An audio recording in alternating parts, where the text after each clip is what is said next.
अस्सलामुअलैकुम नाज़रीन, इस वीडियो में हम बात करेंगे सुल्तान महमद फ़ातेह के वॉल्यूम 5 के पार्ट 7 यानी के लास्ट पार्ट के बारे में।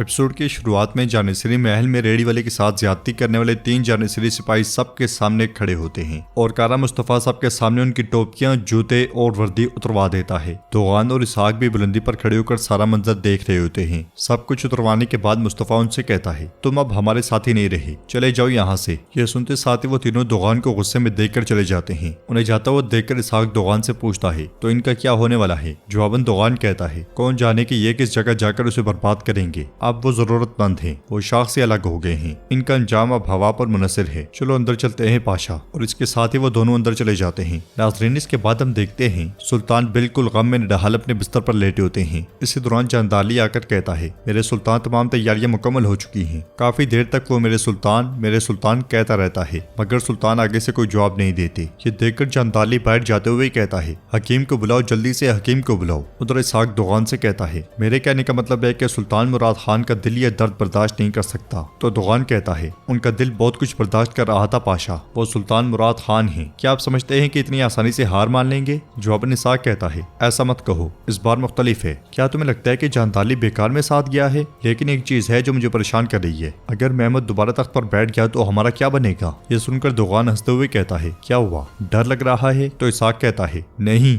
ये मेरे बारे में नहीं है। असल में तुम्हें डरना चाहिए दोगान आगा, आपको डरना चाहिए दोगान आगा, डरना चाहिए। जब महमद सुल्तान था तो क्या इतना खून मैंने बहाया था? क्या मैंने पाए तख्त को जलाया था? हाँ, क्या जानिसरी फौज को बगावत करने पर मैंने उकसाया था? महमद के खिलाफ जानिसरी के साथ ओचोक के मुकाम पर क्या मैं खड़ा था? दोगान आगा बताओ मुझे, अगर महमद दोबारा तख्त पर बैठ गया तो क्या मेरा सर उड़ेगा या तुम्हारा? यह सुनकर दोगान बहुत ज्यादा डर जाता है और कहता है, तुमने बहुत बड़ी बात की है, तुम्हें क्या मसला है? इसहाक कहता है, अब मेरी बात गौर से सुनो। नाज़रीन, इसके बाद हम देखते हैं कुस्तुनतुनिया में हसन गोश्त की दुकान पर काम कर रहा होता है। इसलिए पेड्रो वहाँ पे आता है और उसे दूसरी जानी मुड़ा हुआ देखकर कहता है, क्या तुम्हारा उस्ताद यहाँ नहीं है? फिर आज गोश्त तुमसे लेता हूँ। मगर हसन पलटते साथ ही उसका हाथ पकड़कर काट डालता है और कहता है, तुमने क्या सोचा? क्या तुम इससे बच सकते हो? तुमने ये बिल्कुल भी नहीं सोचा कि तुम्हारे साथ क्या होगा। तुमने उस्मानी शहजादे को जाल में फंसाया, क्या तुम्हें शर्म नहीं आई? ये कहते साथ ही उसका दूसरा हाथ भी काट डालता है। पेड्रो तड़पते हुए कहता है, मेरा हाथ, मेरा हाथ। तो हसन उसके मुंह पर हाथ रखकर उसे खामोश करवाते हुए कहता है, क्या तुमने ये सोचा कि हसन अपने बाप का इंतकाम नहीं लेगा? ये कहते साथ ही उसका गला काट डालता है और कहता है, अब तुम्हारे पास इस दुनिया में लेने के लिए सांस बाकी नहीं रही। इधर इसहाक दोगान से कहता है, मैं कह रहा हूँ कि शहजादा अहमद बड़ा हो रहा है, चंद सालों बाद वो बहादुर आदमी बन जाएगा। वो पहाड़ को देखकर उसे नमक में और पत्थर को देखकर उसे खाक में बदल देगा। और अगर ऐसा नहीं हुआ तो उरहान किस लिए है? क्या तुम सुन रहे हो पाशा? ये सुनकर दोगान हैरानगी से कहता है, हमारा उरहान के साथ क्या काम? जवाब इसहाक कहता है, क्यों नहीं? क्या उसके खून में वफादारी नहीं है? क्या वो उस्मानियों का बेटा नहीं है? हाँ, इसके बारे में अच्छी तरह से सोचो, इस रास्ते का इख्तिताम फांसी है। तो दोगान पूछता है, जानदारली इस बारे में क्या कहता है? तो इसहाक कहता है, तुमने जान लिया, इतना काफी है। दोगान आगा कहता है, मान लीजिए कि सुल्तान मुराद का इंतकाल हो गया, तुम अहमद और उरहान की बात कर रही हो, महमद के बारे में क्या ख्याल है? उसका क्या बनेगा? इस पर इसहाक कहता है, तुम इसके बारे में सोचोगे। क्या मैं यहाँ पे मकसद आया हूँ? दोगान, या तो तुम उससे निपटोगे या जब वो तख्त संभालेगा तो वो तुमसे निपटेगा। यह सुनकर दोगान कहता है, ठीक है फिर, मगर ये फर्ज किसके पास होगा? जवाब इसहाक कहता है,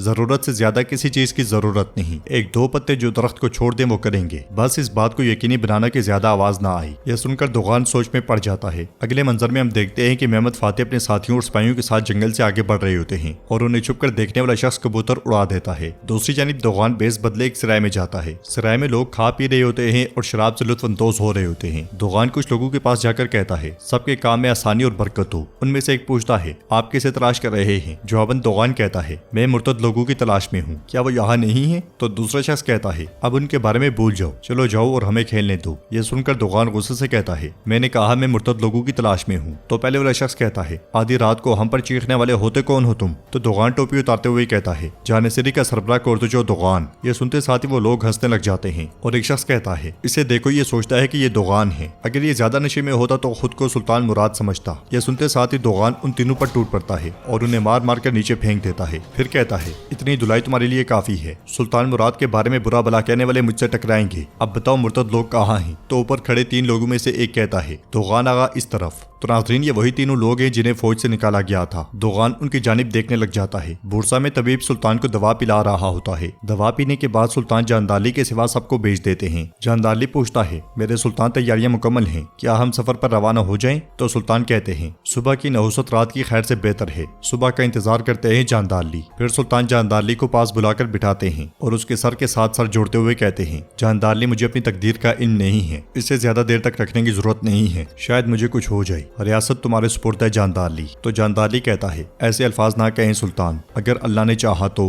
मगर सुल्तान उसकी बात काटते हुए कहते हैं, तुम समझ गए मैंने क्या कहा? जवाबन जानदाली कहता है, मैं समझ गया सुल्तान। सराय में दोगान उन तीन सिपाहियों से कहता है, मैं तुम्हारे दिलों में लगी आग को जानता हूँ, मैं जानता हूँ कि तुम मुश्किल जिंदगी गुजार रहे हो, लेकिन तुम्हारे पास अब भी वापस आने का मौका है। उनमें से एक पूछता है, कैसे होगा ये, हमारे नाम बदनाम है। तो दोगान कहता है, मुझे तुम्हारे नाम की परवाह नहीं है, मैं तुम्हें हुक्म देता हूँ। तो वही सिपाही पूछता है, बताएं क्या हुक्म है, हमें क्या करना है? जवाबन दोगान कहता है, काम आसान है, ताहम झगड़ा करवाना मुश्किल है। अब सब करीब आओ, अपने कान खोलो और जो मैं कहूँ गौर से सुनो। ये सुनते साथ ही वो सब उसके करीब हो जाते हैं। अगली सुबह मेहमद फातेह अपने साथियों के साथ जंगल में नमाज अदा कर रहे होते हैं कि वही तीनों सिपाही अपने साथ बहुत से आदमी लेकर वहां पहुंच जाते हैं और एक मेहमद फातेह का निशाना लेने की कोशिश करता है। दुआ के बाद मेहमद फातेह उठते हुए कहते हैं, अल्लाह हमारी नमाजें कबूल फरमाए, हमें शाम से पहले पहुंचना है लाला, घोड़ों को तैयार करें। इसलिए में हमलावर का छोड़ा हुआ तीर मेहमद फातेह की जानिब बढ़ने वाले सिपाही को जा लगता है। ये देखकर वो चिल्लाते हुए कहते हैं, गात। शदीद तीरंदाजी से मेहमद फातेह के सिपाही गिरते ही चले जाते हैं। तीरों के बाद हमलावर तलवारें लेकर उन पर चढ़ दौड़ते हैं। मेहमद फातेह शहाबुद्दीन पाशा और जगनौज के साथ मिलकर उन्हें काटना शुरू कर देते हैं। उनके सिपाही भी उनका भरपूर साथ दे रहे होते हैं और बहुत से तो अपनी जान भी कुर्बान कर देते हैं। एक जानिब सिपाहियों के साथ खड़ा इसहाक पाशा ये सारा मंजर देख रहा होता है। दूसरी जानिब बख्ताश दोगान से पूछता है, क्या इस सब के बारे में जानदाली पाशा जानते हैं? तो दोगान कहता है, ज्यादा मत बोलो। जवाबन बख्ताश कहता है, अगर वो कामयाब नहीं हुए तो हमें वो धमकाएंगे, वो हमारे पीछे होंगे। तो दोगान कहता है, बस बहुत हो गया, तुम अपना काम करो, हमने ऐसा जाल बिछाया है